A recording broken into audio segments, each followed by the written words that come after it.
And we are on the air and live with Dotto Tech Live this fine week. We have a abbreviated lineup as Todd Maffin is still en route. He's en route to the Google Hangout. Yeah. But we do have the lovely and talented Viveka Von Rosen. Ever heard of an iPad before? Yes. Oh, no, you know what?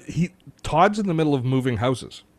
And they got a storage locker, and apparently they left something crucial in the storage locker that they need. Like I'm talking like medication or something. Oh, okay, not just a toothbrush. It's like they packed it up like, wait a minute, if I don't have my... And so they had to rush off to do that. So he warned me that he might be a little bit late.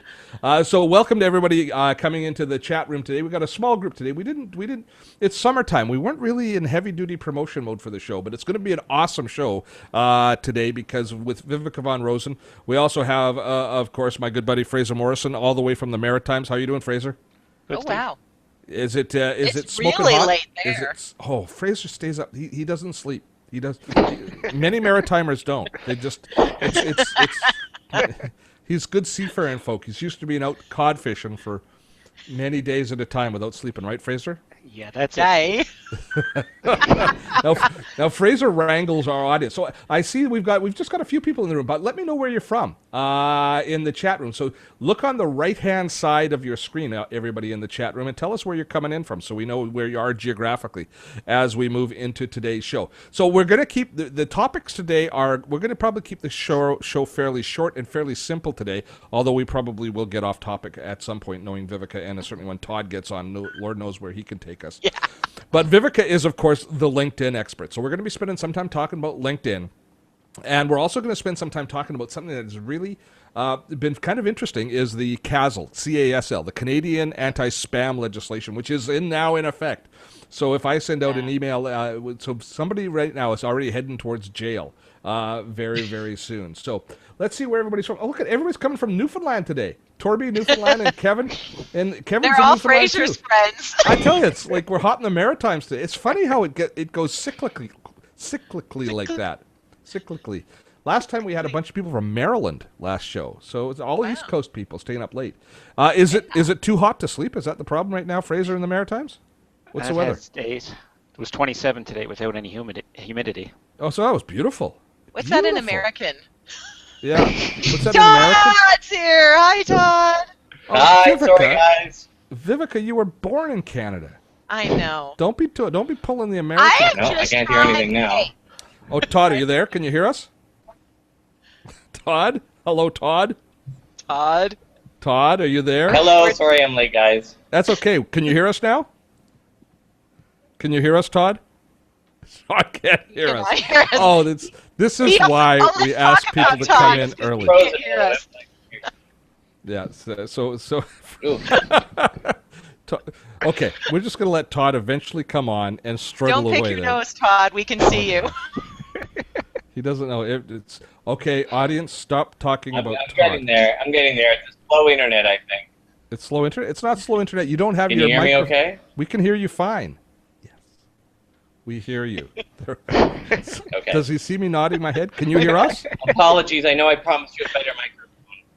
I That's can hear okay. you. There's a delay, but I know I promised you a better microphone, but we're in the middle of packing, moving, and my good microphone is somewhere in a box, and I couldn't find it. We explained to You have people that you mine. were in the middle of packing. Oh, Viveka just bought a new one. And look, Viveka has the green screen behind her now, too. I know. So anyways, for the audience, Todd Maffin has joined us. Todd Maffin, of course, social media guru here in Canada. He's awesome. He is awesome. And both Viveka, Todd, and I spoke at the what was it? Social media camp in Victoria. What is it? 2 months ago now. It's ages ago. Longer than that. Ages ago. And I thought because we had a little panel discussion where we were talking state of social media, which was quite a bit of fun to kind of kick things off. And Todd and Viveka nearly got into a fist fight. So Yeah, I totally. thought it would be a good idea to get them both on here, because Todd didn't think LinkedIn was the social network. He thought it was stupid. I think he said. No, he thought Facebook was stupid. He liked LinkedIn. No, he likes Facebook. Well, let's let Todd speak for himself. He can't. His microphone sucks. what's your social media channel du jour, Todd? Which one are you enamored with? It varies. You know, it depends on the audience you're trying to reach. I think LinkedIn has some really strong things. I think the problem with LinkedIn is that most people aren't using it the right way. They're not using it for lead generation. They're not turning on lead collection and advertising. I think there's a lot that they could be doing with it that they're not. Whereas I think, you know, something like Facebook makes it so easy to buy an ad or to boost your post that I think it's a little easier that way. Yeah, and perfect. Well, that gives us a great start. Let's start talking about LinkedIn, and because Vivek and I are working on a little bit of a webinar, and so I've been spending a lot more time looking at LinkedIn in the last little while, and I see LinkedIn making some big changes. Do you sense that they're in the middle of reinventing themselves, Viveka? Yeah, no, they absolutely are. In fact, I was with a client today, and something changed in the middle of of me showing them something. So yeah, they're definitely going through big changes.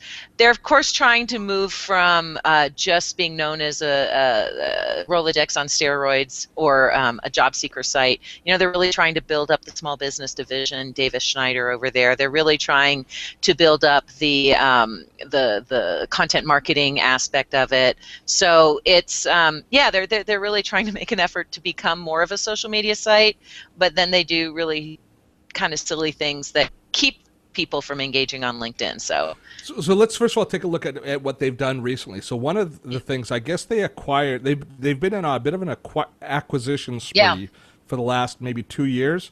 Included is some things which are really bizarre in the mix. They acquired Card Munch, which was a fairly useful tool for capturing business cards, and then they completely just threw it over, traded it. I don't even know what they're going to do with it. If they're going to try and spin it off and sell it in favor of hopping into bed with Evernote, which actually is a good technology. It's a really good thing. Yeah. But they spent millions of dollars on Card Munch. I mean, to do something like that is just downright strange.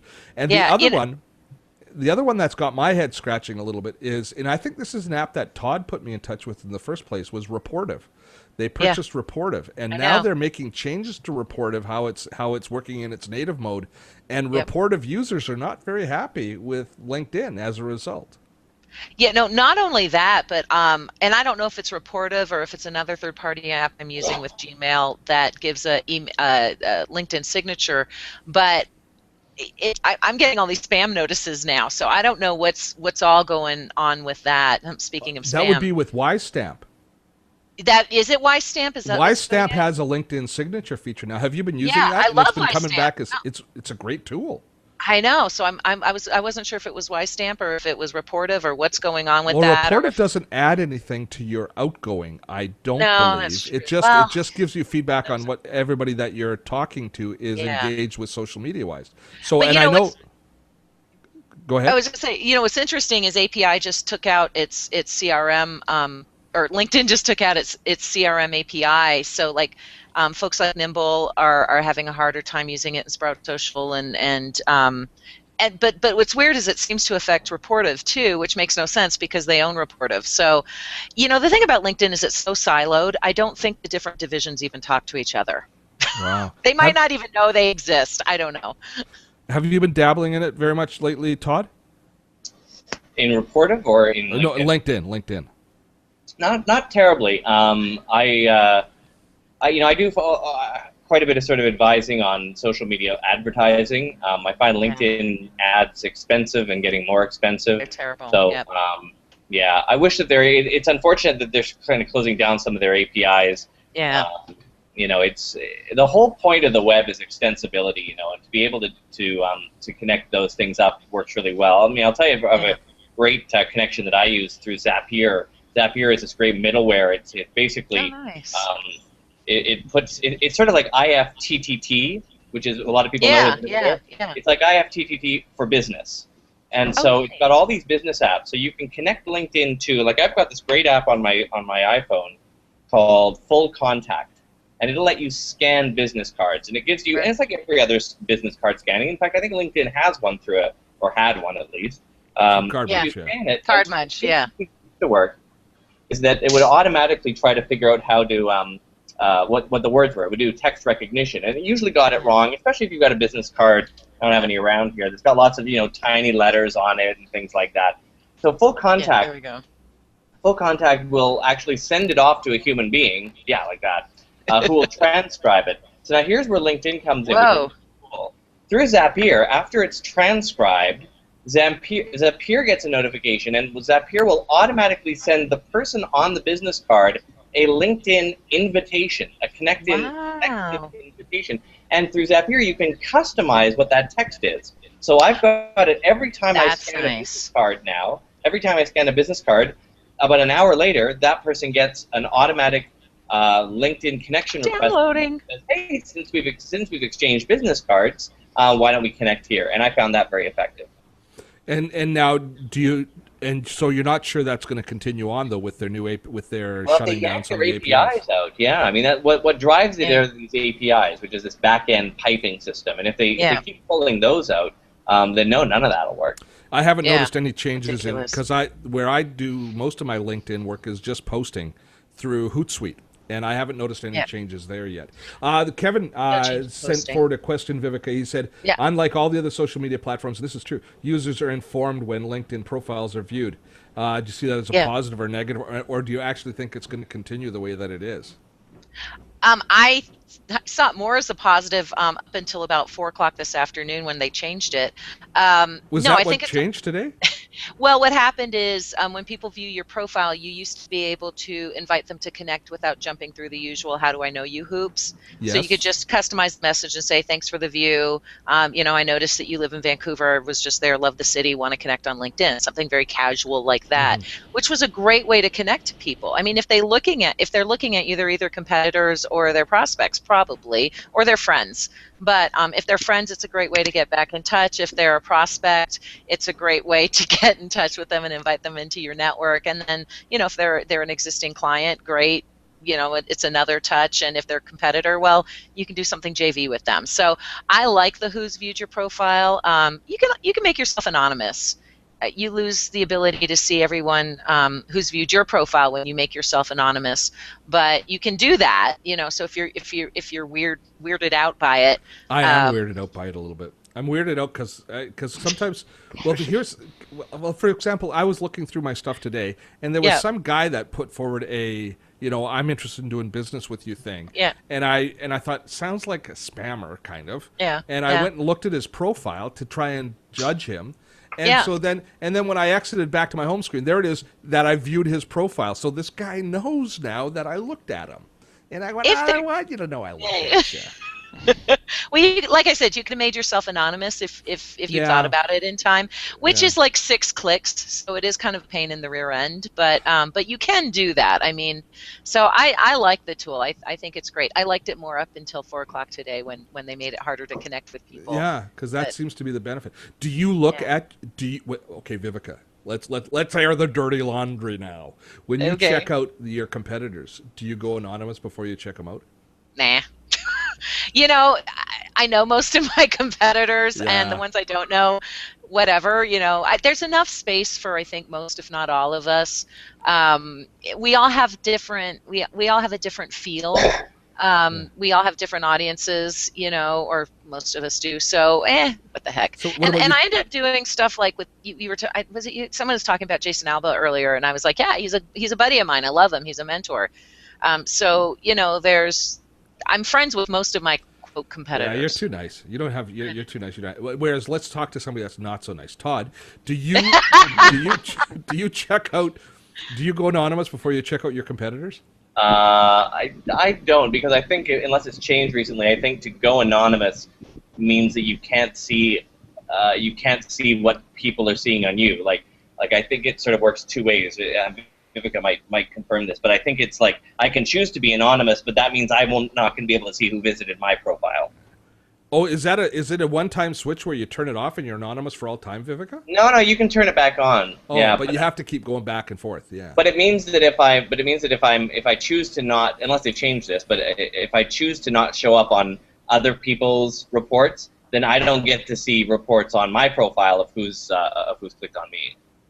So, as we look at the future of LinkedIn, if we are in agreement that we see them pulling in their kind of consolidating their power base to a certain extent, what does the future look like? Because they started out really as a resume site, and their early strength was always around recruitment. And as a matter of fact, that was my first experiences with it. I never thought LinkedIn would be much for me in the early days because I was self-employed. Nobody was ever going to hire me, so I didn't see the value in it in its first early days. So I didn't get on board the LinkedIn bandwagon quite as early as a lot of the others. But what do they see themselves as moving ahead now, Vivica? Oh, good. She's talking and we can't hear her. Did you hit mute, Vivica? Did somebody mute Vivica? Can you hear me now? We can hear you now, Vivica. What did you do? My cat hit mute. He totally did. We've all got animals in the room. I know Maffin has some furry beasts running around. I've got my dog jumping back and forth. Okay, your cat hit mute. The cat hit mute. It's the new "my dog ate the homework" line. It is. The cat. Well, that's actually why I have the other headset, because my cat ate my last headset too. But I think the problem with LinkedIn is I'm not entirely sure the different silos talk to each other. So I'm not sure the job seeker division talks to the recruiter division, talks to the small business division, talks to the content marketing division. I know Jason Miller and Davis Schneider, of course, talk to each other. But, honestly, I think you'd get a different answer for the future of LinkedIn depending on who you talk to over at LinkedIn. I do know they do want to get more into the content marketing, hence the whole publisher platform, hence Pulse, buying Pulse. I was kind of like, whoa, 'cause I love Pulse. It's on my iPad.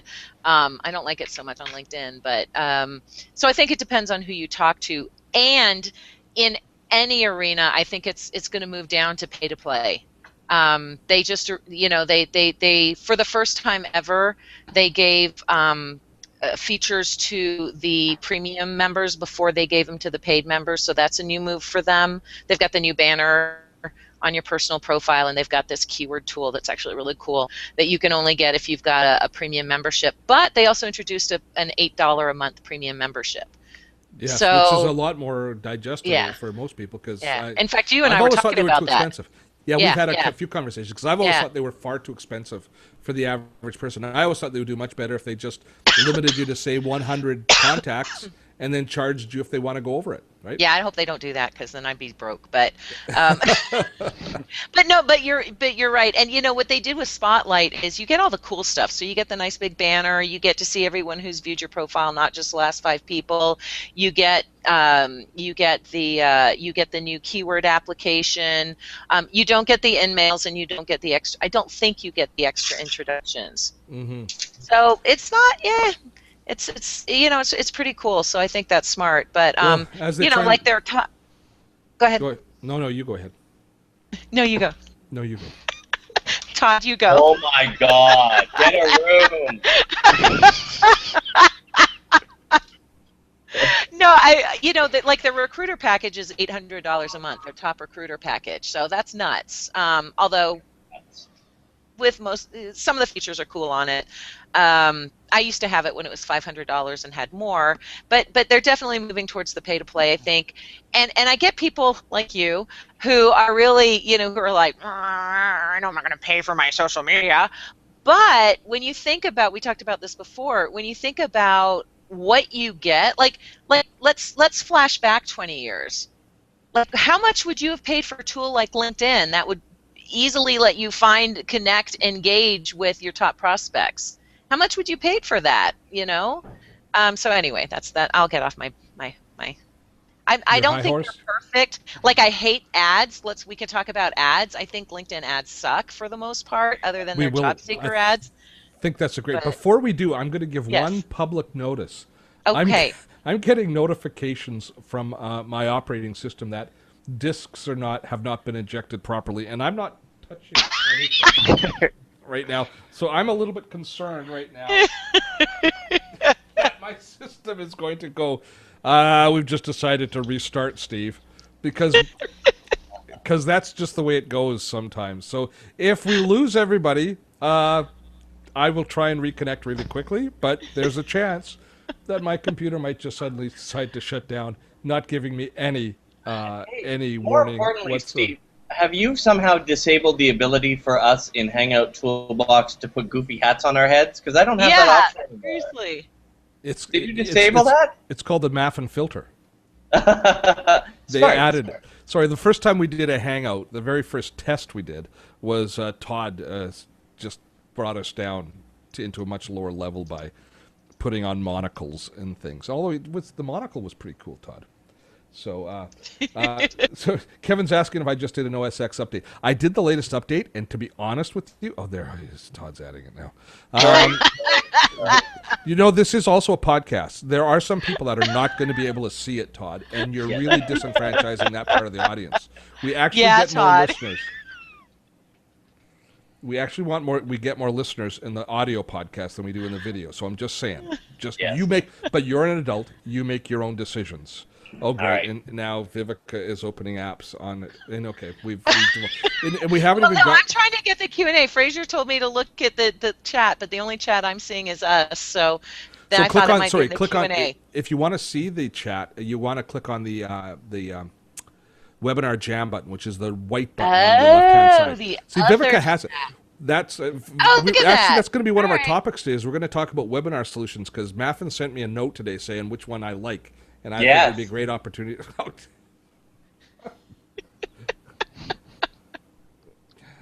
I think this is the perfect one for you, Todd. And when you have a serious webinar to deliver, I want you to invite me on. Okay, Todd. Let's make it a deal as far as that goes. There was something that I actually had. Oh, let's talk before we devolve and lose our audience completely. Let's talk about Facebook. Let's talk about LinkedIn ads, because I can remember there was a time when I read a blog post by one Mr. Maffin who was waxing eloquently about how great LinkedIn ads were back in the day, somehow or other the luster has fallen off the LinkedIn ad. What's the story there? Why? You know, I'll tell you what they did that really bothered me, and Facebook has now done this too. There used to be a time when on LinkedIn you could target a very small group of people. You know, like I'm talking like 15, 20 people. And Steve, you and I, and Vivica, I presume too, work with speakers bureaus. So, you know, there was a time where I was able to target the 30 employees at this one speaker bureau, and when I went to visit them next, they're like, "Why? You must have an enormous ad budget, because every time I go to LinkedIn, it's you there," and it was getting me business because I was always in their face. But you know what they didn't know is I was just targeting that very small group of people. Well, a fairly good while ago now, LinkedIn changed that, and now you have to do them in buckets with a minimum of, I think, 1,000 people in them. So, and I still run them, and here's what I do. Is if I'm targeting a small group of, say, 50 people at a single company, is I'll run the 50 people, and then I'll add a company in the middle of nowhere. I'll find like some Chinese manufacturer of hinges, and I'll run the ads to them because I know they're not going to click on those ads. They have one that want nothing to do with me, and it gets me up to that magic 1,000 number. Right. Oh, because you're paying by the click. Yeah. So you're going to make sure there's no spurious clicks. Yeah, exactly. So if I have to do it 1,000 people, and I really only want 50, I'll do it to two companies. I'll do Speaker Spotlight or NSP or whatever, you know, the group I really want, and then I'll look for like Wing Hao hinge manufacturers, and I'll advertise to them too. And they'll never. Oh, that's smart. I'm writing this down. That's a great ninja tip. You know, Maffin, that every time I see one of your ads, I click. I know. Well, that's where all my numbers are. I know. I'm trying to support you, buddy. Does it help? And now Facebook has done the same thing, incidentally. Facebook, you used to be able to target. Now, mind you, it's always been difficult to target pages that have a small number of people, you know, or a small number of likes, I should say. So there's a couple of works around that. There's a tool called Social Lead Freak that you could kind of scrape the screen to do it. But one way to do it is to get a list of all the email addresses and upload them as a custom audience. And there was a time when you could do this with one person. In fact, when I was dating the woman who would later become my wife, who's in the back there somewhere, I uploaded a custom audience with just her email address, and Huh? Yeah, I did that just to you. So she was the only one who saw this Hi ad everywhere. But now Jocelyn. Facebook's done the same thing. I got that. I had tacos at Jocelyn and Todd's wedding. So you did. Aww. Yeah, he had a I food wasn't truck invited. as a caterer. Yeah, well, that's you didn't own that, and if you hadn't followed that social well, there's media that. account, you might have been on the A list. Okay, so LinkedIn's advertising now, and it skews very expensive as well because of the engagement, right? Yeah. If you are in a space where, is it worth the money if you have like is there a scenario where LinkedIn advertising makes total sense? I've got some friends who are in the 20K per month club, and they they see a positive ROI. But I don't know, if I had $20,000 a month to spend on marketing, I probably wouldn't spend it all on LinkedIn. When you say the 20K per month club, you're talking about $20,000 they spend on marketing Per month, using just on LinkedIn. Because you get your little teeny tiny ads that no one pays attention to, and then you get your decent ads on LinkedIn, but they tend to run somewhere like 20. I'm exaggerating. I think it's 20K every quarter or every 3 months, but it's ridiculous. It's a wackadoo. Really, it's a wackadoo. Are they Yeah. professional services? The Yeah, sorts of yeah, companies? they are. And I was talking to the folks over at CA Technologies and also over at Citrix, and they for a very short while were putting that kind of money into ads, and they didn't see the ROI, and these guys know what they're doing. So, people are seeing decent results from sponsored updates, but my ad budget goes to Facebook. Yeah. I do. Really? Yeah, I mean, yeah. I advertise my 2 products that I sell about LinkedIn on Facebook. Wow. Because I can't afford to fit. We did a split test. Well, it wasn't really a split test, but we did the exact same ad, the exact same image, the exact same languaging. I mean, it was an identical ad on Facebook and on LinkedIn. On Facebook, it cost me $5 to target that particular audience. On LinkedIn, it cost me $50, and we had like 10x the response from Facebook. So that just tells you. See, this is That just tells you. for as peed off as we are with Facebook for a lot of their things. Yeah. I think they are still the most incredible bang for the buck for almost all types of marketing right now. Yeah, and Todd does a lot of campaigns for customers. Are you primarily focused on Facebook, Todd, right now? No, I would say most of my brain power goes to retargeting right now. Okay. I think it's more effective there. Second place is probably Facebook, but I do run some Twitter campaigns as well, mostly for clients, not for us. But for my agency, it's retargeting and Facebook, and probably the balance is 75% retargeting. Now, That's Vivek and I are probably aware of what retargeting is, but it's still a pretty new term for a lot of the audience. Why don't you just give us the thumbnail of that? Sure, retargeting is, and probably everyone has seen this before, where you visit a website like Barcelo Resorts, for instance, in Mexico, and so you see it there, and then you're surfing around the web a couple days later, and you see banner ads for Barcelo, and you think, isn't that interesting that the day after I went to their website, they start running all these ads for their resort. Well, that's not what's happening. What's happening is because you've gone out to their website, they're tracking you around the web, and they're advertising to you.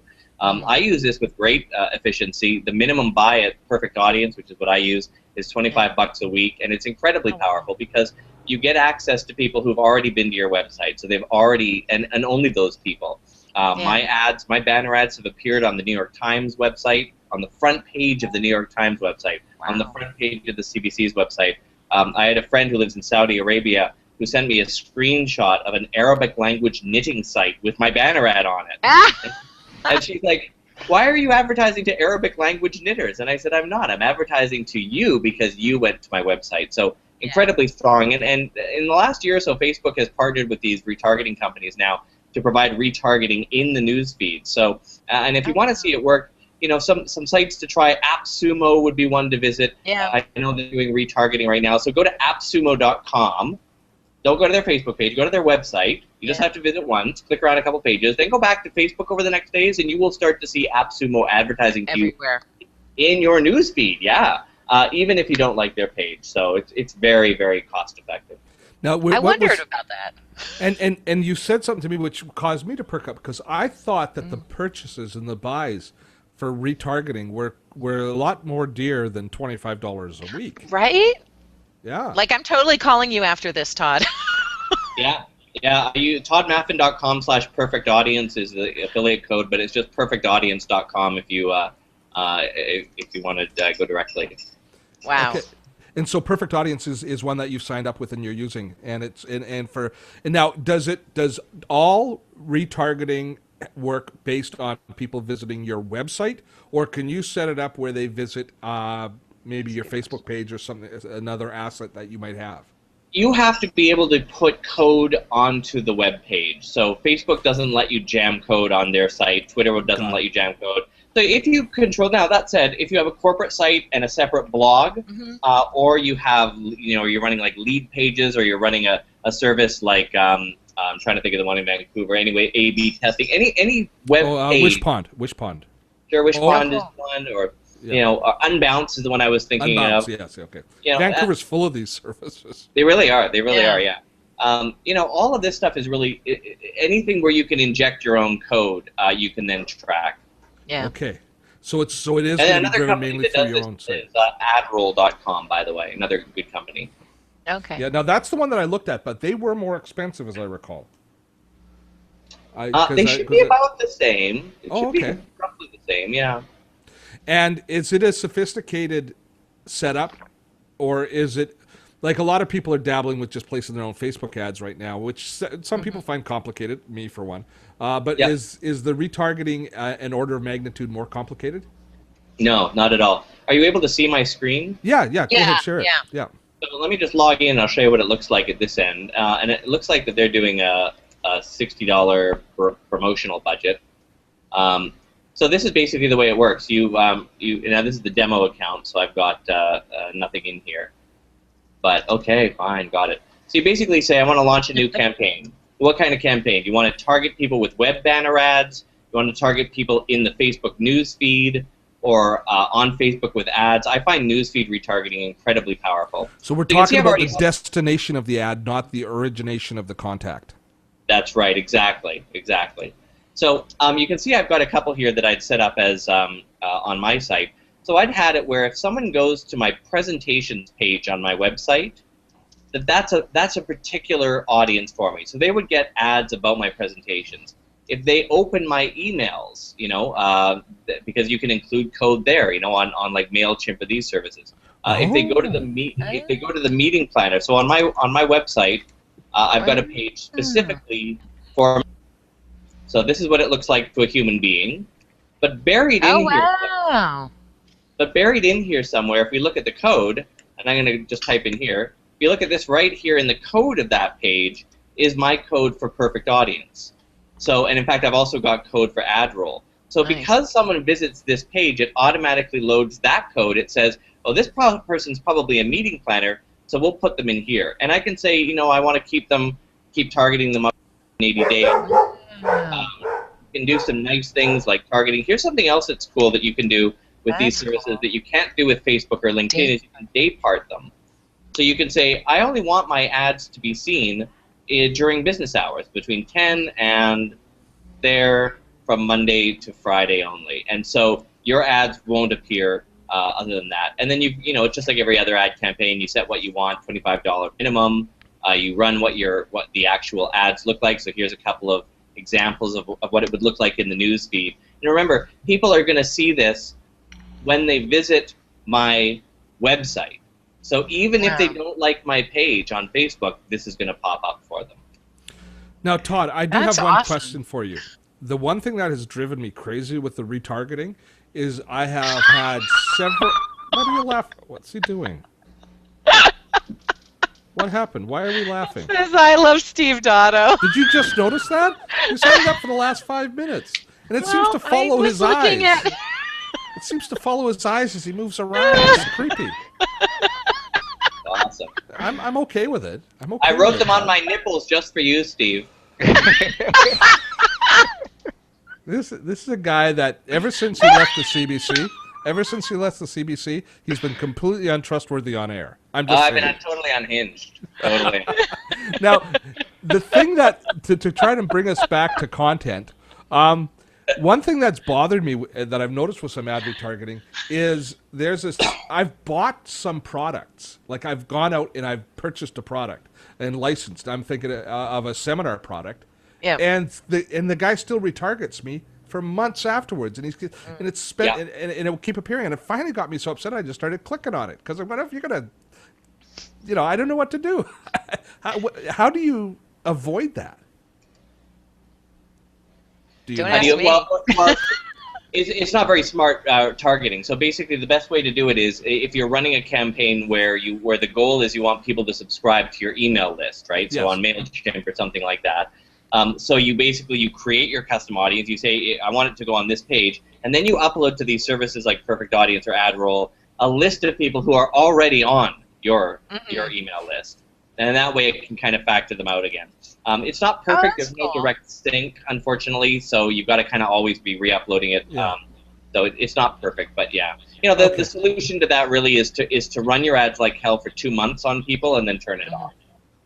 Oh, okay. That's a good idea. So sequencing it through. So that retargeting though, that is going to be it's for the next 6-8 months. That's going to be the hot topic as far as online advertising. Yeah, I love the idea of it, and I didn't realize that it was quite as approachable. And what blows me again, not to bash LinkedIn again, but here you can do it on the web, you can do it on Twitter now, you can do it on Facebook ads, you can do it in the Facebook newsfeed. You cannot do it on LinkedIn. Like, where is LinkedIn head? No, yeah, exactly. No, I have to agree with you on that one. Wow. I didn't know there's so much potential for income for LinkedIn and ads, and they just totally. Yeah, they. Just a big sigh. That's all we get from Vivica. Big sigh. Let's move on to the exciting news of the day, that we are now July the 2nd, which means some lucky sucker could be heading towards $1 million fine from the government of Canada. Oh, yes. Yeah. Yes. God. Which was like on Social Media Day and Canada Day it was released. Like, really? Yeah. So now, Vivica, you're in the U.S., right? Yes. So how does this apply to you? I don't know yet. I mean, because I do have a Canadian audience, so yeah, I don't know. Is Canada going to sue me like they're suing Facebook? I don't know. Yeah. I think, although Steve, you might know better than I, because I'm certainly not an expert in it. I think it only applies to Canadian businesses. I don't know. It's hard. The legislation is enormous. Yeah. It's ridiculous. I'm led to understand that it's going to apply to anybody doing business in Canada. Oh my God. But if I'm in the States selling a product to someone who happens to come to my website from Canada, doing the retargeting thing, and then Canada goes, that's spammy, like, yeah, I'm not doing business in Canada. But then isn't that what happened between Facebook and who was it that sued Facebook? You are doing business in Canada, though. You're sending it's the same as the do not call list in the fax list. It's my understanding is as soon as you take nickel one from a Canadian, you're doing business in Canada. Okay. So you've done it. This is what's happened with Facebook. Why Facebook is facing a Supreme Court trial here in British Columbia, because they let's not talk about Supreme Court trials tonight, shall we? Okay, we won't. Did you have? We just had a big thing in the U.S. with Hobby Lobby and all that mess. Okay, yes. Yeah. Well, I'm looking on the official Canadian anti-spam legislation thing. Yes. Can you see the screen? Yes. Yeah. And they've got a very interesting little thing here. It's a 3-question. Do you use email, SMS, social media, or instant messaging to send commercial or promotional? So yes. Do you install software programs on people's computers? Not when I don't tell them. Not on purpose. Do you carry out these activities in or from Canada? So in your case, Vivica, you're not carrying it out from in. Yeah. And it says, so it looks like you're okay. It says allows Canadian enforcement against spammers operating in Canada. But if you say yes, which Steve and I would, then you get this enormous, huge, you're going to hell if you don't do it. And I don't know about you, Steve. My list was not particularly clean, as it were. So I decided just to You went through a scorched earth policy with your list. I did. I set up a brand new list.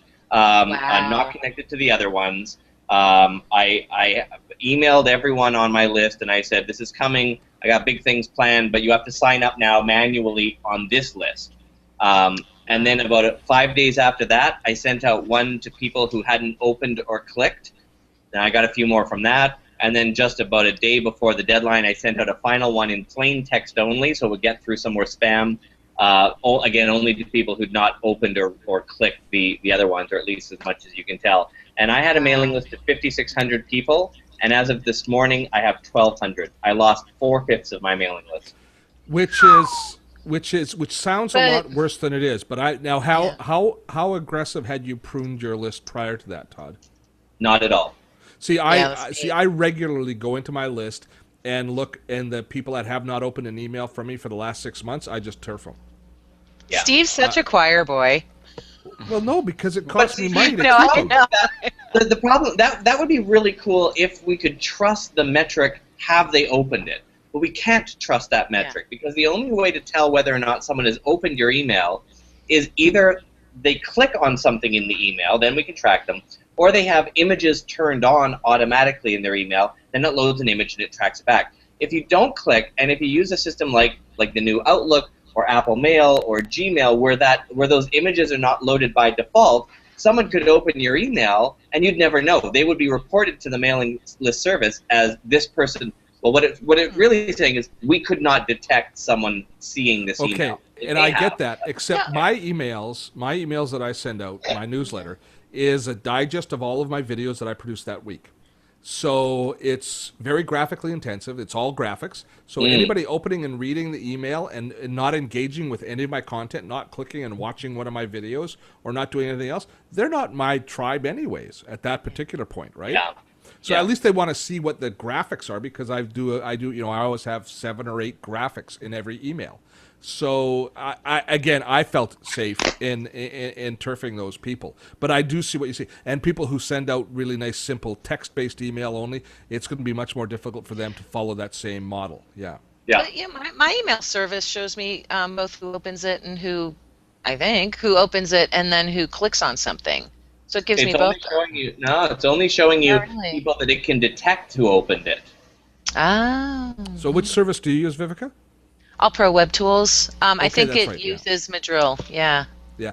And Todd, you're a MailChimp guy? I am MailChimp. Yeah, and I'm using Aweber right now currently. Which are you laughing at me?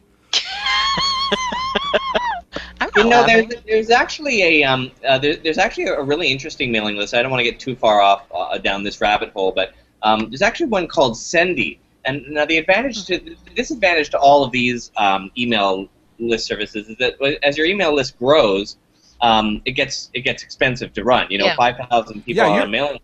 You're saving money now with only 1,200. You've gone down at least 2 tiers. I have, and in fact, at 1,200 fits within MailChimp's. You can have up to 2,000 for free. Yeah. So it could be free for me now. I'm paying the $30 a month extra just for that ability. But let me show you really quickly this thing that I've got called Sendy. Now I bought it. It's a one-time use product, one purchase product essentially. How do I find? Oh, 1 second here.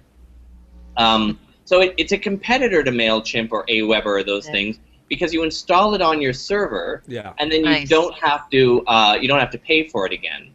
So I don't know if you're able to see the screen there. Yeah, I use a very similar service. I use one called Data Mail for my old mail list. But the problem is that that's sending it through your own POP, through your own email service, unless you gate it through something like Amazon Web Services or something. Yes, yeah, and that's what this does. It goes through Amazon Web Service, so it's not all integrated. The problem, and I wish I'd known this before I paid the $60 to purchase it and then $75 to install it, is that you can't segment. I want to create a new campaign here. I can't. This is going to go out to everyone who's on this list. Who's on the 600 people list. So you can't segment, and that's a problem. So Data Mail is a competitor to that, which works very similarly, which you can segment the list. It's DA Mail. It's a very nice service and ideal for things like churches and stuff like that have very clean lists and are not very volatile as far as lists. They pay $75 up front, and then they never have to purchase it again. So they're not paying the monthly fees from a MailChimp or an Aweber. But the other issue is for something like a Castle is you need implicit opt-in, and so you need the records of that double-sided opt-in, which sometimes these other services aren't quite as good at collecting, and you have to know where they are. Whereas it's Aweber or MailChimp's responsibility to deliver us those I'll admit, a lot of people came on my list not particularly ethically. And when I think about it, Whenever I give speeches, I always say you can download my slides here. They get a web form first of all, and then it automatically added them to my email list, and that's why I was out of compliance. But so everybody did that. That was de rigueur. That's what I mean, did. you know, Yeah, and because we've all had as well opt-outs at the bottom of our mail list. Yeah. Right? Yeah. Which unfortunately I think a lot of people get confused with, and they just click this is spam instead of. Right. Because my mail list is 100% opt-in, double opt-in, clean as can be. Yet and it's just about 5,000 now on one of my lists. There's always someone, There's always one person that says it's spam, and I go, who the hell are you? Yeah. Just unsubscribe for. And Aweber won't tell me who it is. They won't think. Right.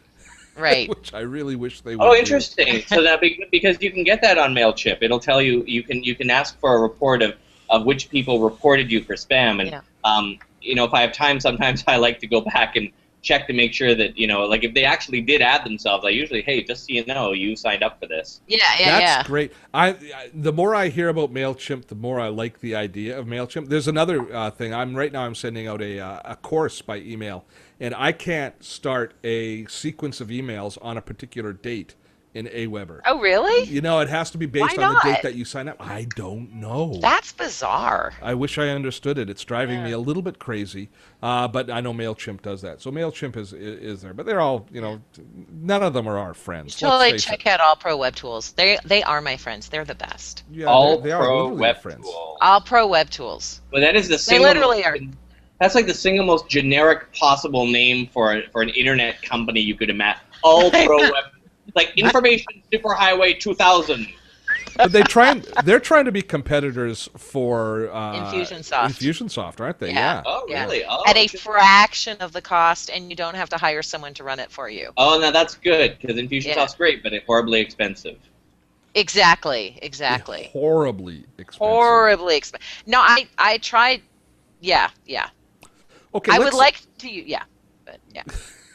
Do you have? Do you need to come clean and tell us that you've actually invested in the company, Vivica? No, that was I was doing my. What are you doing? I was doing my hairball. I was doing my cat hairball. No, I have not, but I am friends with them. I've actually developed a relationship with them. But I'm not an affiliate with All Pro Web Tools. So. Let's take a step back, Todd. You sent me an email that you want a webinar tool, and so I thought I'm just gonna out you right here and now. What are you looking for in a webinar tool? Are you talking to me? Well, that's why I said Todd. I thought you said Steve. No, I said Todd. The thing I is, thought you were talking to yourself. I'm like, here's what's happening. Maffin is multitasking. He's trying to do something else funny right now, and he was just busted at it. Busted. You know, well, that is true. I was actually trying to pull up something to show you on MailChimp, to be perfectly honest. It was still in contact. But there was a bit of a delay, so I wasn't sure. We're past the MailChimp thing now. We're on to webinar tools. You sent me an email. I just want to really quickly hang on. Okay, fine. But before we get past it, for 30 seconds, I just want to show you. This is what their autoresponder looks like, right? Yes. So here's the event. So if someone clicks something in here on this particular email, then 4 days after, at what time should they send what? So they do have some pretty cool things. Yeah. So you can set a start date though to start the sequence as opposed to. Well, yeah, you say X number of days after. No, I don't want X number of days. I want a defined start date. I want on June 1st, I want to start sending this sequence of 40 emails every day to this list because it's a course. I'm delivering an email by course. It's not an autoresponder, but you can do that. Yeah, okay. You can. And actually, they've got this nice thing called Time Warp where it'll figure out what time zone the person is in. So you can say, I want this to go out at 10 o'clock in the morning, but I want it to be at 10 o'clock their time in the morning. So it'll figure that out and it'll release it. Now the downside is that it's very cool. So Australians get it at 10 in the morning, East Coast. The downside to it is that once you start it, there's a 24-hour window prior to that where it becomes uneditable, uncancelable. So if you've made a typo and you realize 18 hours beforehand that you've made this typo, cancel it. You can't cancel it. You can't call them. I tweeted them, and I'm like, listen, it's got the wrong link. And they're like, sorry. There is a big warning that tells you before you go, but yeah. Wow. So, by the way, we're down the rat hole again. Who's Arthur T. Corey? I want to know. I don't know. Because it's he's just tweeted Todd Maffin is awesome. Oh, you You paid for that, you know it. One of my many minions. Yeah, it's Jocelyn's. It's Jocelyn in behind. She's tweeting away like mad right now. Stop it, Jocelyn. All right, so Maffin, the question was, you sent me an email today saying, do I recommend the webinar tool that we're using right now, which is called Webinar Jam, because you're looking for a webinar tool. So what are you looking for in a webinar tool? So what I want to do this summer is I want to do this thing called the Summer of Social. And last year it was called Facebook Summer School, but Facebook sent me a cease and desist, and I'm not allowed to call it that anymore. So it's going to be called the Summer of Social. And what I want to do is basically the kind of thing that you're doing, right? I want to have like lots of people. It's going to be free once a week for 6 weeks. It's going to be really good content. And then at the end of it, it's going to be pay the value you thought it was worth. So if I like that. Out of it, you don't pay me anything. If you got a training budget at your company for $500, I'll take $500. If you got $10, so anyway. So what I really want, and this is hard for me to find, is I want two things out of a webinar service, other than the usual stability, affordability, blah, blah, blah. I want two things. First of all, I want the ability for people to sign up to a recurring series of webinars. The only one that I've found that can do this is GoToWebinar, and I hate GoToWebinar. They are Satan's feces. I hate their product. So could you repeat that in case, because that's going to become my ringtone. It's going to become a ringtone. No, I think that's all I am permitted legally. My lawyer would permit me to say. Oh my God! That's so they have that ability. Could I be sued for this? No, it's paused again for some reason. I don't know. I think my internet's slow. So they have that ability, right? Where you sign up once and you say, okay, this is a webinar series. Here are the 6 weeks, and it automatically enrolls you. Yeah. I can't find enough system that does that. You can set up individual ones for people to register individually, or you can say, here are the 5 times I'm doing it, but people can only respond to it once. The other thing that I want is like, I don't want to get capped at 250 people, only to find 300 show up, and now I have 50 people really mad at me. Yeah. Those are the two things I'm looking for. Okay. So, and I know the latter, through Webinar Jam or the Hangouts, should do that. Wendy's asking if she should tweet that out. Is that going to be our hashtag? Hashtag Satan's feces. Fill in the blank. Feces. I am starting a tweet deck. You know what? You know what? I gotta say, because we are not on. You know what? The guys that go to webinar are gonna. You know what the quote's gonna be tomorrow? Todd Maffin says we're hot shit. Oh my God, that's perfect. That's it. I love it. Well said, Todd. That's it. That's good. That's now, awesome. Look at my color. I'm blushing. I can't believe I said the S word. That's so it's cool. like Todd. I am so trained in broadcast television and broadcast world. For me to say that in any broadcast environment is like what did I just do? Did I just end my career? We're so not equipped for this new medium. Okay, Todd, just kind of scaling back to what you're looking for. I don't know of anything that will register people for a series like that, except for, as you say, GoToWebinar. But I don't think you have to worry about that, because almost all of the webinar tools that have the ability to integrate with your own autoresponder as opposed to their autoresponder. So what you could do, say, with the one that I'm using here, Webinar Jam, is you could have people, when they register, opt in on a newsletter, on a mail list within your own, on a segmented list within MailChimp, and then you would just send out the reminders. You would manually have to create the reminders to go out to them of the next webinar, but you could set them up that way. I think that might be one way. You're right. The downside to that is that I wouldn't be able to give everyone their own unique link. Yes, you'd have to get them. Yeah, you'd have to give them a generic link. However, with the generic link, they do sign in with their name and email address. Okay.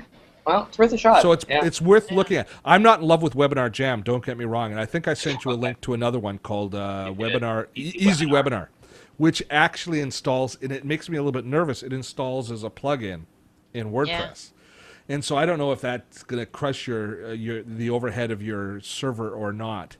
I'm a little bit concerned about how it can deliver to larger audiences. The beautiful thing about Webinar Jam, of course, is it creates a Google Hangout.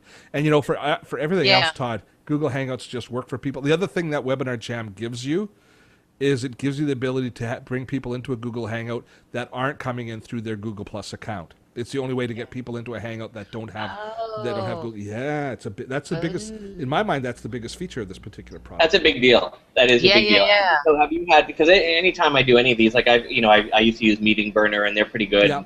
Even go to a webinar, you always end up with 2% of people who are like, I can't get in, it's not working, my system's exactly. all that kind of stuff. So have you found that through this webinar jam, which is essentially a wrapper around Hangouts, Yep. Did it solve that problem? When we deliver in this format here live, absolutely no problem. When we deliver the type of webinar that I like to do, as you know, which is the hybrid webinar, which is actually Vivek and I are recording one tomorrow. We're going to be delivering it in about 2 weeks from now. But that one there is an issue for anybody on iOS devices, because what happens is technically what's happening is it's sending the video through as a flash file, which of course is a problem for the Apple world. So there are issues if you're trying to incorporate video and incorporate external resources into it. But other than that, it's pretty solid. And That's Webinar Jam? I really like Webinar Jam.